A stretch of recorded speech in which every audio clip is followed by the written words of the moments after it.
বাংলাদেশে অস্থিরতা আর chicken snake নিয়ে দিল্লির বাড়তি সতর্কতা। অনুপ্রবেশ নিয়ে বড় বার্তা দিলেন ভারতের স্বরাষ্ট্রমন্ত্রী অমিত শাহ। বাংলাদেশের বর্তমান পরিস্থিতি কি ভারতের নিরাপত্তার জন্য নতুন উদ্বেগ তৈরি করছে? কেন হঠাৎ চিকেন স্নেক নিয়ে এত তৎপর কেন্দ্র? আর উত্তর সীমান্ত নিরাপত্তাকেই সর্বোচ্চ গুরুত্ব দিলেন স্বরাষ্ট্রমন্ত্রী অমিত শাহ। শুধু প্রশাসনিক বৈঠক নাকি এর পেছনে রয়েছে আরো বড় কোনো কৌশল? পশ্চিমবঙ্গের শিলিগুড়ি করিডোর অর্থাৎ চিকেন স্নেক দীর্ঘদিন ধরেই ভারতের অন্যতম কৌশলগত অঞ্চল। এই করিডোরের নিরাপত্তা নিয়ে বহুবার উদ্বেগ প্রকাশ করা হয়েছে, তাই এবার নিরাপত্তা আরও জোরদার করার পরিকল্পনা নিয়েছে কেন্দ্র। উত্তরবঙ্গ সফরে এসে কেন্দ্রীয় স্বরাষ্ট্রমন্ত্রী অমিত শাহ সীমান্ত নিরাপত্তাকে সর্বোচ্চ অগ্রাধিকার দেন।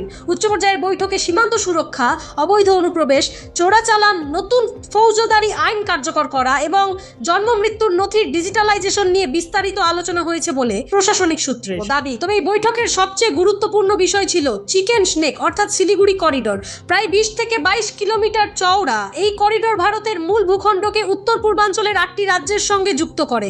অর্থাৎ এই করিডোরে বড় ধরনের কোনো নিরাপত্তা সমস্যা তৈরি হলে উত্তর পূর্ব ভারতের সঙ্গে স্থল যোগাযোগ মারাত্মকভাবে ব্যাহত হতে পারে। সেই কারণেই প্রতিরক্ষা ও কৌশলগত দিক থেকে এই অঞ্চল ভারতের কাছে অত্যন্ত সংবেদনশীল। এখানেই উঠে আসছে বাংলাদেশের প্রসঙ্গ। বাংলাদেশের সাম্প্রতিক রাজনৈতিক ও নিরাপত্তাজনিত পরিস্থিতির দিকে নজর রেখে ভারত সীমান্তে নজরদারি আরও বাড়াতে চাইছে, যাতে অনুপ্রবেশ, চোরাচালান কিংবা অন্য কোনো নিরাপত্তাজনিত ঝুঁকি তৈরি না হয়, সেদিকে বিশেষ গুরুত্ব দিচ্ছে কেন্দ্র।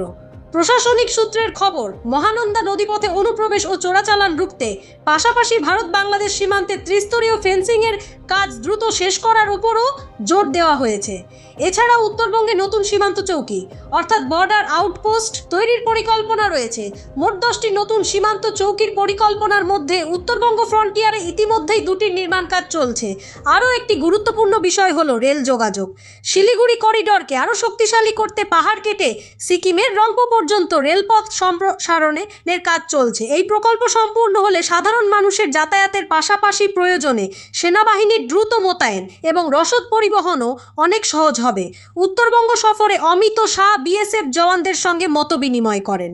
এছাড়াও সীমান্ত এলাকায় বৃক্ষরোপণ কর্মসূচিতে অংশ নেন এবং সীমান্তবর্তী এলাকা পরিদর্শন করেন।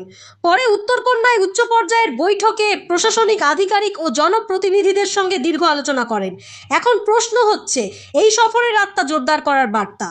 অন্যদিকে উত্তরবঙ্গে প্রশাসনিক সমন্বয় আরও শক্তিশালী করার উদ্যোগ, পাশাপাশি নির্বাচনের আগে আইন শৃঙ্খলা, অবৈধ অনুপ্রবেশ এবং সীমান্ত ব্যবস্থাপনাকে সামনে রেখে কেন্দ্র যে কঠোর অবস্থান নিতে চাইছে সেই ইঙ্গিতও মিলেছে। তবে এটাও মনে রাখা জরুরি, সীমান্ত নিরাপত্তা নিয়ে প্রশাসনিক আলোচনা বা সতর্কতা মানেই কোনো তাৎক্ষণিক সামরিক সংকট তৈরি হয়েছে এমনটা বলা যায় না।